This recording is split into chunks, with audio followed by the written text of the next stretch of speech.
రామోజీరావు గారు దేశ రాజకీయాలలో పత్రికా రంగంలో ప్రసార రంగంలో ఆద్యుడు ఈ దేశానికి ఆదర్శంగా నిలబడి ప్రతిపక్ష పాత్ర పత్రికలు ప్రసార సాధనాలు పోషిస్తాయని నిరూపించిన వాడు వ్యాపారంలో కానీ ప్రజాసేవలో కానీ ప్రజా సమస్యల్ని లేవనెత్తి పాలకుల నుంచి ప్రజలకు మేలు జరిగే విధంగా పోరాటం చేసిన వ్యక్తి రామోజీరావు గారు. వ్యక్తిగతంగా రామోజీరావు గారు వారి కుటుంబంతో నాకు చాలా సన్నిహిత సంబంధాలు ఉన్నాయి. వారి మరణం చాలా బాధాకరం.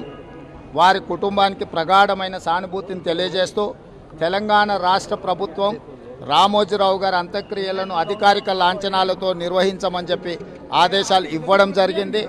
రామోజీరావు గారు చనిపోవడం అనేది ఒక తీరని లోటు. తెలుగు రాష్ట్రాలకే కాదు ఈ దేశంలో పత్రికా రంగానికి ఎనలేని సేవలు అందించిన రామోజీరావు గారి మరణం అనేది ఒక దురదృష్టకరమైన సందర్భము. వారి కుటుంబానికి అండగా నిలబడి వారి కుటుంబానికి సానుభూతి తెలియజేసి అధికారిక లాంఛనాలతో రామోజీరావు గారి యొక్క అంత్యక్రియలను పూర్తి చేయడానికి కాంగ్రెస్ పార్టీ అన్ని ఏర్పాట్లను చేయడం జరిగింది.